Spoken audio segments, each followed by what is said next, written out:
In the name of Allah who is the most merciful and beneficent, welcome to my YouTube channel। आज हमारा lecture number 7 है जो कि इस chapter का लास्ट लेक्चर है। हमने चैप्टर नंबर 1 को स्टार्ट किया हुआ था जिसमें हमारा जो थर्ड ऑब्जेक्टिव था वो रिमेनिंग रह गया था। बाकी हम लोगों ने कंप्लीट कर लिए थे न्यूट्रिशन एंड इट्स इंपॉर्टेंस, और सेकंड टॉपिक भी हमने कवर कर लिया था कंप्लीट ह्यूमन डाइजेस्टिव सिस्टम को। और आज हम टॉपिक कवर करेंगे 1.3 जो कि है disorders of the digestive system. अगर किसी स्टूडेंट ने पिछली वीडियोस को नहीं देखा हुआ या उसने स्किप की हुई है वो वीडियोस, तो पहले आप वो वीडियो देख लें, क्योंकि जब हमें किसी भी ऑर्गन की नॉर्मल फंक्शनिंग के बारे में पता होगा तभी हम उसके डिसऑर्डर्स की तरफ जा सकते हैं। ठीक है, तभी हमें उसे पता चलेगा कि कौन से ऑर्गन की डिसफंक्शनिंग की वजह से ये डिसऑर्डर हमारी बॉडी के अंदर हो रहा है। तो आपको डिसऑर्डर स्टार्ट करने से पहले नॉर्मल फंक्शनिंग का पता होना चाहिए। तो हम टाइम वेस्ट के बगैर डिसऑर्डर को स्टार्ट करते हैं। डिसऑर्डर इस टॉपिक का जो है वो लास्ट लेक्चर होगा हमारा, और उसके बाद हमारा चैप्टर कंप्लीट हो जाएगा। ये टॉपिक 1.3 है। सबसे पहले हमारा जो डिसऑर्डर मेंशन है वो डायरिया है, उसके बाद कॉन्स्टिपेशन है और उसके बाद अल्सर है। इस वीडियो के अंदर हम ये तीनों टॉपिक को कवर करेंगे। और सबसे पहले डिसऑर्डर का मतलब क्या होता है? जब भी हमारी नॉर्मल फंक्शनिंग के अंदर कोई डिसरप्शन आती है, कोई एबनॉर्मेलिटी आ जाती है ना, उसकी वजह से वो डिसऑर्डर होता है। ठीक है, डिसऑर्डर बेसिकली किसे कहते हैं? जब हमारी नॉर्मल फंक्शनिंग जो नॉर्मल रूटीन में हो रही होती है उसमें कोई डिसरप्शन आ जाती है, कोई एबनॉर्मेलिटी आ जाती है, तो उसको हम लोग कहते हैं डिसऑर्डर्स। तो हम देखते हैं कि हमने पहले पूरा डाइजेस्टिव सिस्टम पढ़ा, हमने फूड को देखा कि ओरल कैविटी से हमारे कौन कौन से ट्रैक के अंदर जा रही थी, और अब हम देखेंगे कि कहाँ पर मसला हो रहा है, कहाँ पर कोई अबनॉर्मेलिटी आ रही है, कहाँ पर डिस्ट्रप्शन की वजह से हमें डिसऑर्डर हो सकते हैं। तो पहला डिसऑर्डर उन्होंने मेंशन किया हुआ है डायरिया। सबसे पहले डायरिया की डेफिनेशन मेंशन है कि डायरिया में हमारी बॉडी के अंदर बेसिकली होता क्या है, हमारे डाइजेस्टिव सिस्टम में कौन सी चेंजेस आती हैं, कौन सी एबनॉर्मेलिटी आती है, क्या डिस्ट्रप्शन होती है जिसकी वजह से डायरिया होता है। Diarrhoea is characterised by frequent loose और वाटरी स्टूल। फ्रीक्वेंट का मतलब होता है बार बार, लूज का मतलब होता है पतला, और वाटरी स्टूल का मतलब होता है कि जो हमारे स्टूल है उसमें वाटर की कंसंट्रेशन जो है वो बहुत ज्यादा हो गई है। डायरिया में क्या होता है कि बार बार लूज मोशंस होते हैं। ठीक है, डायरिया में जब अब फॉर एग्जांपल आपकी बॉडी के अंदर जो मैक्सिमम वाटर है वो आपके स्टूल के थ्रू निकल जाए, तो ऑब्वियसली आपकी बॉडी के अंदर पानी की कमी हो जाएगी। तो डायरिया की वजह से क्या होता है? डिहाइड्रेशन होती है। ठीक है, और ये किन लोगों के अंदर कॉमन होती है, किस एज ग्रुप में ज्यादा होती है? ये चिल्ड्रन के अंदर होती है और एल्डर पेशेंट्स के अंदर ज्यादा होती है। अब as a health care provider जब हम लोग इमरजेंसी के अंदर ड्यूटी कर रहे होते हैं, तो जो मैक्सिमम लोग होते हैं, मतलब कि 50 में अगर रेशियो देखी जाए तो 50 में से 10% जो लोग होते हैं वो डायरिया के साथ आ रहे होते हैं, डायरिया के प्रॉब्लम के साथ आते हैं। तो डायरिया बहुत ज्यादा कॉमन है। अगर हम लोग इसकी थोड़ी बहुत प्रिवेंशन करें तो हम इस डिजीज से बच भी सकते हैं। Diarrhoea is characterised by frequent का मतलब होता है बार बार, लूज और वाटरी स्टूल आते हैं। जब हमारे स्टूल के अंदर मैक्सिमम वाटर हमारी बॉडी से निकल जाएगा तो हमारी बॉडी के अंदर क्या हो जाएगी? डिहाइड्रेशन हो जाएगी। और ये चिल्ड्रन और एल्डर पेशेंट्स के अंदर ज्यादा कॉमन होती है। मतलब ये जो एज ग्रुप है ये चिल्ड्रन का है और एल्डर के अंदर ज्यादा इसकी रेशियो होती है। तो आपने ये जो चीज है, ये डेफिनेशन है, ये इंपॉर्टेंट, आपने इसको डेफिनेशन के तौर पे हाईलाइट कर लेना है। इसमें फ्रीक्वेंट और वाटरी स्टूल आते हैं। जब वाटरी स्टूल आते हैं तो आपको बॉडी के अंदर डिहाइड्रेशन हो जाती है। अब हम डिहाइड्रेशन को कंपनसेट करेंगे। ठीक है, साइन और सिम्टम क्या होते हैं इसमें? पेशेंट के साथ, पेशेंट साइन कौन से साइन के साथ और कौन से सिम्टम्स के साथ आता है? एब्डोमिनल क्रैम्पिंग और पेन। एब्डोमिनल पेन होता है उसको, और एब्डोमिनल जैसे वो कहते हैं ना पेट में मरोड़ पड़ रही है, तो वो उस तरह वाली कंडीशन होती है, पेट में शदीद दर्द होता है। एब्डोमिनल क्रैम्पिंग होती है और पेन होता है। ब्लॉटिंग होती है और डिहाइड्रेशन होती है। डिहाइड्रेशन पानी की कमी होती है, आपका जो माउथ होता है वो बिल्कुल ड्राई हो जाता है, आपको बहुत ज्यादा प्यास लगती है, आपका जो यूरिन का कलर होता है ना वो बिल्कुल डार्क हो जाता है। ठीक है, जब पानी की डेफिशिएंसी हो जाती है तो ऑब्वियसली ड्राई माउथ भी होगा, आपको प्यास भी ज्यादा लगेगी क्योंकि पानी जो आपकी बॉडी से बहुत ज्यादा निकल रहा है। अब इसके बाद उन्होंने थर्ड जो पॉइंट है कॉजेज का, इसमें कोई भी आपको हेडिंग बनाने की जरूरत नहीं है, तो ये सारी आपको बहुत प्यारी सी हेडिंग बनी हुई है, definition, sign and symptom, causes, treatment and prevention. अब कॉजेज क्या होते हैं, क्यों होती है ये डिजीज? अब वो कह रहे हैं कि इन्फेक्शन हो सकता है, या तो कोई बैक्टीरियल इन्फेक्शन है, वायरल इन्फेक्शन है, या पैरासाइटिक इन्फेक्शन है। इन तीनों इन्फेक्शन की वजह से डायरिया हो सकता है। फूड एलर्जीज की वजह से हो सकता है, स्ट्रेस की वजह से हो सकता है, और कुछ ऐसी मेडिकेशन होती हैं, कुछ ऐसी एंटीबायोटिक होती हैं जो वाटर की मैक्सिमम सिक्रेशन करवाती हैं हमारे इंटेस्टाइन के अंदर, और जिससे क्या होता है कि हमारे इंटेस्टाइन की जो मूवमेंट है ना वो बहुत ज्यादा फास्ट हो जाती है। जब मूवमेंट फास्ट हो जाती है तो अब देखिए एक ना हमारी हमारी स्टमक के अंदर, जैसे हमने पढ़ा था कि हमारी स्टमक के अंदर जो फूड है वो 4 आवर तक स्टे करता है। वो 4 आवर तक क्यों स्टे करता है? ताकि उसकी जो मैक्सिमम प्रोसेसिंग है वो वहां पर हो सके। ठीक है, वहां पर जो उसकी चर्निंग होनी होती है या जो भी उसके साथ मिक्सिंग हो रही होती है, जो सारा कुछ हमारा प्रोसेस हमारे स्टमक के अंदर होते हैं, वो एक टाइम ड्यूरेशन है, वो 4 आवर के अंदर कंप्लीट होना होता है। ठीक है। इसी तरह जो ड्यूरेशन हमारा फूड का स्मॉल इंटेस्टाइन के अंदर है या लार्ज इंटेस्टाइन के अंदर है, अगर उससे ज्यादा होगा तो भी हमारे लिए नुकसानदेह है, अगर उससे कम होगा तो भी नुकसानदेह है। अब यहाँ क्या होता है कि हमारे इंटेस्टाइन की मूवमेंट इतनी फास्ट हो जाती है कि अगर स्टमक के अंदर फॉर एग्जाम्पल अगर हमारी इंटेस्टाइन के अंदर 1 आवर के लिए फूड ने स्टे करना था, तो वहां पर वो ½ आवर के लिए स्टे कर रहा है, उसको इतना टाइम नहीं मिल रहा कि उसकी मैक्सिमम वाटर की एब्जॉर्प्शन हो सके। तो मैक्सिमम वाटर की एब्जॉर्प्शन होने से पहले ही वो जो फूड है वो हमारी बॉडी से एक्सक्रीट आउट हो रहा है, जिसकी वजह से वाटरी स्टूल आ रहा है। क्या कॉजेज हो सकते हैं? फर्स्ट कॉज है इन्फेक्शन की वजह से। इन्फेक्शन अब कोई भी हो सकता है, बैक्टीरियल हो सकता है, वायरल हो सकता है, पैरासिटिक हो सकता है। बैक्टीरियल मतलब जो बैक्टीरिया की वजह से हो, वायरल मतलब जो वायरस की वजह से हो, और पैरासिटिक जो पैरासाइट्स की वजह से हो। फूड एलर्जी, किसी फूड की वजह से एलर्जी हो सकती है, कोई ऐसा कंपोनेंट होता है जो आपके लिए टॉक्सिक हो सकता है। स्ट्रेस की वजह से, स्ट्रेस में बेसिकली क्या होता है कि हमारा जो नर्वस सिस्टम है वो एक्टिवेट हो जाता है और ऐसे हार्मोन्स को सिक्रिएट करता है जो हमारे इंटेस्टाइन की मूवमेंट को फास्ट कर देते हैं। जब हमारी इंटेस्टाइन की मूवमेंट फास्ट हो जाती है ना, इंटेस्टाइन की मूवमेंट फास्ट हो जाती है, तो हमारे फूड को इतना टाइम नहीं मिलता कि वो हमारी इंटेस्टाइन के अंदर रहे। ठीक है, मैक्सिमम वाटर की एब्जॉर्प्शन मैक्सिमम वाटर की एब्जॉर्प्शन नहीं हो पाती और इसकी वजह से हमारे पास आते हैं वाटरी स्टूल। फिर अब आप ऐसा पेशेंट अगर आपके पास आता है तो आप उसको क्या सजेस्ट करेंगे कि आपने क्या चीजें यूज करनी है? हम उसे कहेंगे आप प्लेंटी ऑफ फ्लूइड्स इस्तेमाल करें, मतलब ज्यादा से ज्यादा पानी का इस्तेमाल करें। अगर हॉस्पिटल सेटिंग में आएगा तो हम उसको रिंगर वगैरह लगा देंगे, हम उसको ड्रिप्स लगाएंगे ताकि उसकी जो डिहाइड्रेशन है, वाटर की डेफिशिएंसी है, उसको हम लोग कंपनसेट कर सकें। फिर उसके बाद यूज ऑफ ORS। ORS का मतलब होता है ओरल रिहाइड्रेशन।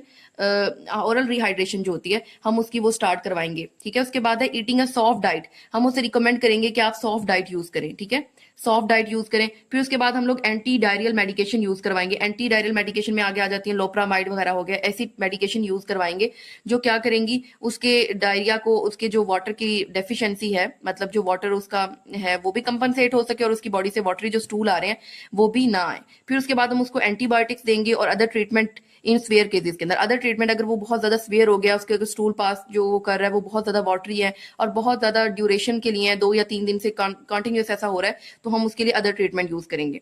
फिर उसके बाद प्रिवेंशन में हम क्या करेंगे? प्रिवेंशन के अंदर हम उसको क्या बचाव की क्या तदाबीर बताएंगे कि आपने ये चीजें करनी है तो आपको इस डिजीज से बच सकते हैं। हम उसे कहेंगे कि आपने अपने हैंड जो है वो रेगुलरली वॉश करने हैं और खास तौर पर जब आपने खाना खाना है उससे पहले और जब बाथरूम यूज करना है उसके बाद आपने जरूर हैंड वॉश करने हैं। फिर उसके बाद हमने उसे कहना है कि आपने कॉन्टेमिनेटेड फूड और वाटर का इस्तेमाल नहीं करना, मतलब जो भी चीजें आपने खानी है वो फ्रेश होनी चाहिए। ये नहीं हो कि वो खुली पड़ी है और आप उसको खा रहे हैं तो उसके अंदर बैक्टीरिया, वायरस, पैरासाइट हो जाएंगे। पहले ही उस बंदे की इम्यूनिटी काफी डाउन है और वो फिर जब ऐसी चीजें लेगा तो वो डिजीज सिवियर हो जाएगी।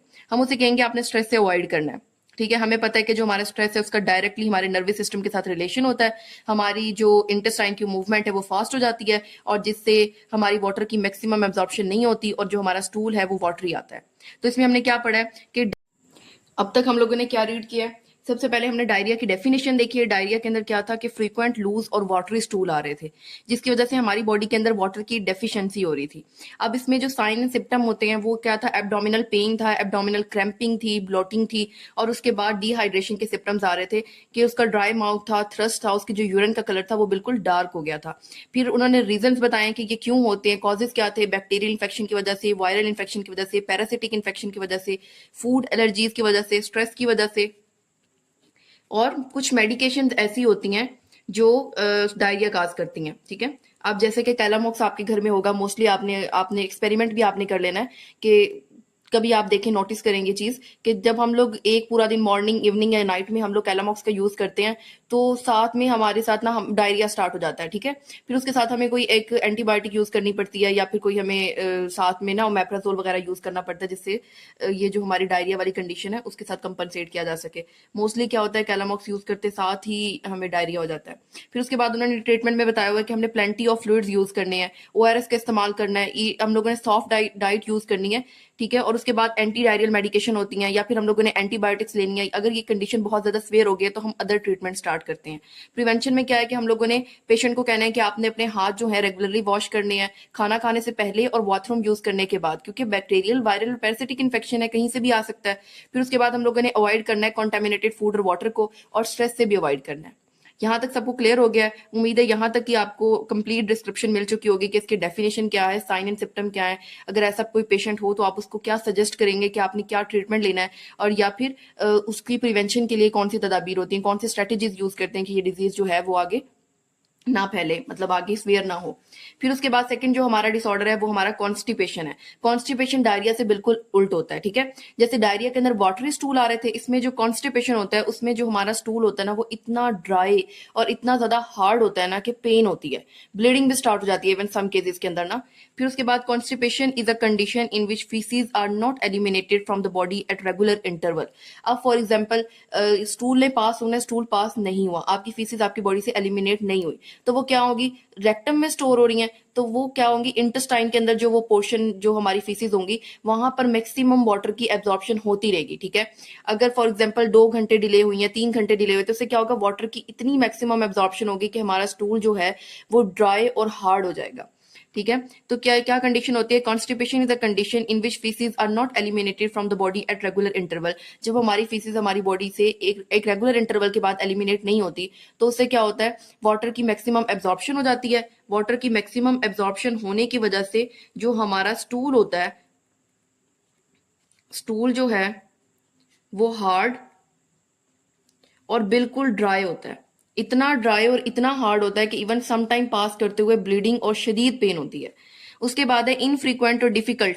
साइन एंड सिम्टम में क्या होता है कि इनफ्रीक्वेंट और डिफिकल्ट बाउल मूवमेंट होती हैं, ठीक है। वहां पर फ्रीक्वेंट बाउल मूवमेंट थी, मतलब बहुत ज्यादा बार बार आ रही थी, यहाँ पर इतनी कम बाउल मूवमेंट होती है, इतनी कम फीसेस पास होती है कि वीक में सिर्फ 3 बार पास होती है, ठीक है, less than 3 times a week. और जो फीसिस पास भी होती है वो बहुत ज्यादा हार्ड और ड्राई होती है। और साथ में ही अब ऑब्वियसली आपकी फीसिस पास नहीं हो रही, आपका वेस्ट आपकी बॉडी से एलिमिनेट नहीं हो रहा, तो आपको एब्डोमिनल डिस्कम्फर्ट और ब्लोटिंग रहती है, ठीक है।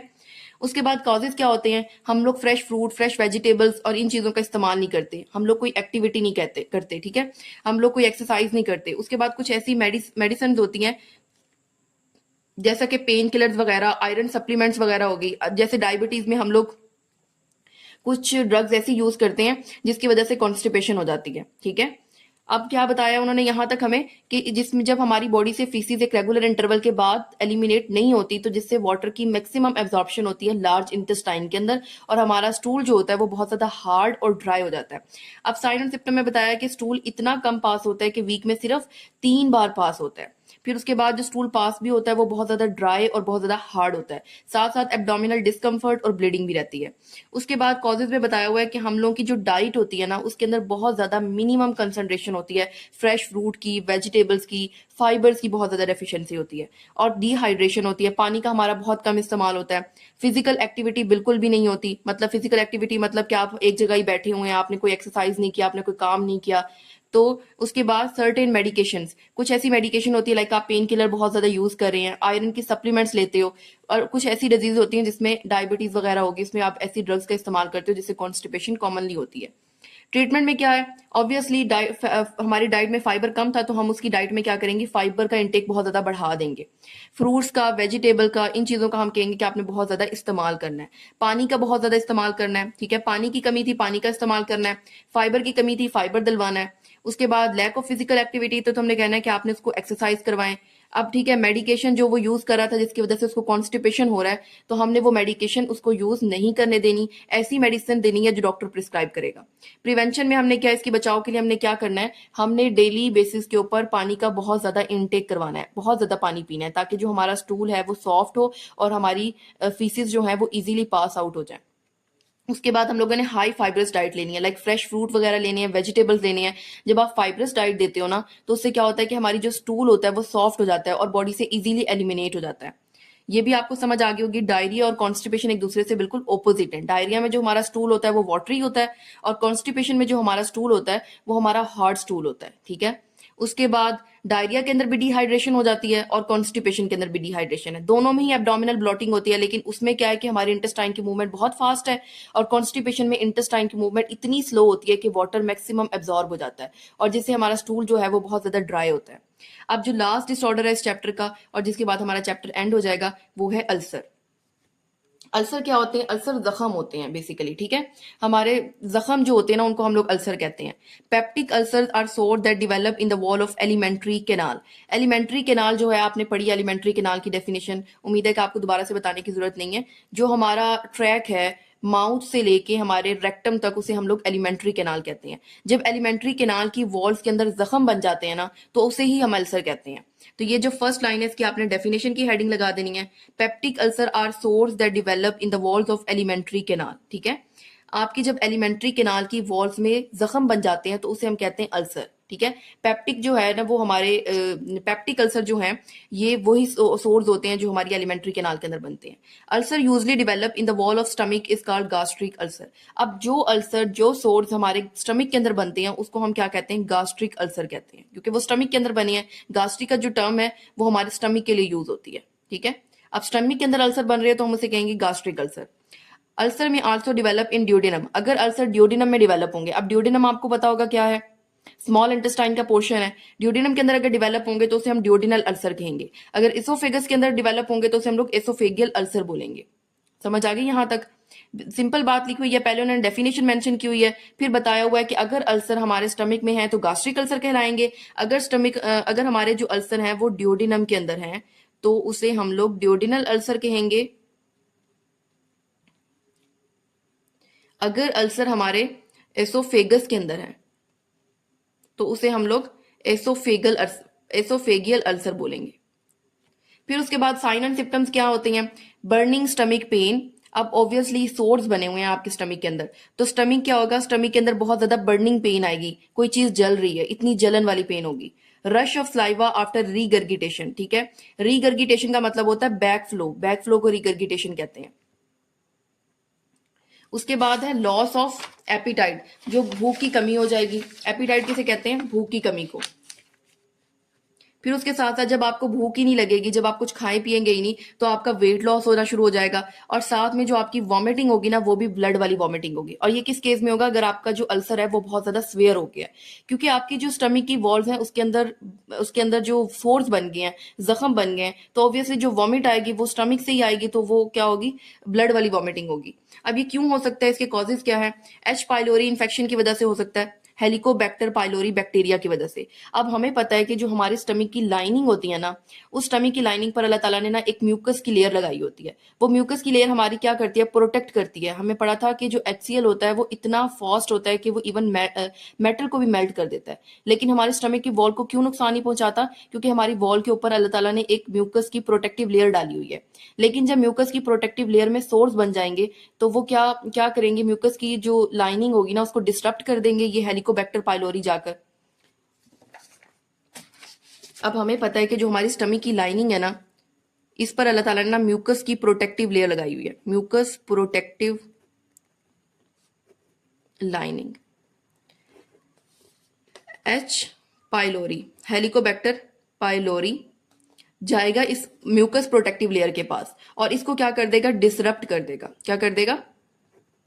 और जाके वॉल ऑफ स्टमक को नुकसान पहुंचाएगा, जिससे क्या हो जाएंगे? अल्सर बन जाएंगे। क्या पढ़ा हम लोगों ने? जो हमारी वॉल्स होती हैं उसके ऊपर म्यूकस प्रोटेक्टिव लाइनिंग होती है। म्यूकस प्रोटेक्टिव लाइनिंग के ऊपर जब हमारी एच पाइलोरी इन्फेक्शन जाके अफेक्ट करेगा तो उसकी जो लाइनिंग होगी वो डिस्टर्ब हो जाएगी। डिस्ट्रप्शन की वजह से जो वॉल ऑफ स्टमक है उसके अंदर सोर बन जाएंगे, ठीक है। Long term use of non steroidal anti inflammatory drugs and seeds. Non steroidal anti inflammatory drugs अगर आप इनका लॉन्ग टर्म तक इस्तेमाल करते हो तो इससे क्या होता है कि जो आपकी लाइनिंग है उसकी डिस्ट्रप्शन हो जाती है और आपको क्या होता है? अल्सर हो जाता है। फिर उसके बाद एक्सेसिव अल्कोहल कंजप्शन, जब आप अल्कोहल की कंजप्शन करते हो, ये जो सारी चीजें हैं ना ये आपकी स्टमक की लाइनिंग को जाके अफेक्ट करती हैं। जब आपकी स्टमक की लाइनिंग अफेक्ट हो जाएगी ना तो उससे क्या होगा? आपके अल्सर बनना शुरू हो जाएंगे। उसके बाद स्मोकिंग की वजह से भी यही होता है, स्ट्रेस की वजह से भी यही होता है, ठीक है। स्ट्रेस वो कह रहे हैं although not a direct cause but it can make the symptoms worse. वो कह रहे हैं कि सिम्टम ये नहीं है कि आपने स्ट्रेस लिया और आपको स्टमक अल्सर हो गया, ऐसा नहीं है। लेकिन अगर आप इस कंडीशन के अंदर स्ट्रेस लेते हो तो ये आपके सिम्टम को मजीद वर्स कर देती है। उसके बाद ट्रीटमेंट में क्या करते हैं? एंटीबायोटिक्स आप इस्तेमाल करते हो एच पाइलोरी इन्फेक्शन के लिए, ठीक है। एच पाइलोरी इन्फेक्शन से बचने के लिए आप एंटीबायोटिक्स का इस्तेमाल करते हो। उसके बाद है medicine called medicine call antacids use करते हैं, प्रोटॉन पंप इनहिबिटर यूज करते हैं। फिर उसके बाद प्रिवेंशन में क्या है, अवॉइड करते हैं हम लोग excessive use of pain killer का, avoiding spicy food, eating a balance diet. हम लोगों ने पेन किलर का इस्तेमाल नहीं करना, स्पाइसी चीजें नहीं खानी, क्योंकि वो पेप्टिक अल्सर जो है हमारा, स्टमिक अल्सर है या फिर पेप्टिक अल्सर है या ड्यूडिनल अल्सर है, उसके सिम्टम्स को मजीद वर्स कर देगा। हम लोगों ने जो भी डाइट लेनी है उसके अंदर एक बैलेंस्ड अमाउंट होनी चाहिए। तो यहाँ पर आज हमारा चैप्टर कंप्लीट होता है। फर्स्ट टॉपिक था डायरिया, जिसको हमने पढ़ा है। फिर उसके बाद कॉन्स्टिपेशन था और लास्ट था अल्सर। अल्सर के अंदर हमने क्या पढ़ा था, फर्स्ट डेफिनेशन है, फिर उसके बाद बताया कि अगर स्टमक के अंदर होगा तो गास्ट्रिक अल्सर कहलाएगा, अगर ड्यूडेनम में होगा तो ड्यूडेनल अल्सर है, अगर एसोफेगस के अंदर होगा तो एसोफेगियल अल्सर होगा। साइन एंड सिम्टम के अंदर हम लोगों ने देखा है कि हमारे स्टमक जो है वो बहुत ज्यादा बर्न कर रहा है, स्लाइवा की रिगर्गिटेशन हो रही है, फिर उसके बाद लॉस ऑफ एपिटाइट है जिसकी वजह से हमें वेट लॉस आ रहा है, और जो वॉमिटिंग है वो ब्लड वाली है। कॉजेज क्या है, हेलिकोबैक्टर पाइलोरी की वजह से होता है, non steroidal anti inflammatory drugs use करने की वजह से, या फिर अल्कोहल की कंजप्शन की वजह से, या फिर स्मोकिंग की वजह से, या फिर स्ट्रेस की वजह से। ट्रीटमेंट में हम लोगों ने एंटीबायोटिक्स यूज करने हैं, उसके बाद और मेडिसिन कौन सी यूज करनी है, एंटासिड्स यूज करने हैं या फिर प्रोटॉन पंप इनहिबिटर यूज करने हैं। ठीक है, प्रोटॉन पंप इनहिबिटर जो है वो एसिड की सेक्रेशन को ब्लॉक कर देते हैं। फिर उसके बाद प्रिवेंशन में क्या है, अवॉइड करना है आप लोगों ने excessive use of pain killer का, और स्पाइसी चीजें नहीं खानी, और बैलेंस डाइट यूज करनी है। Thank you so much.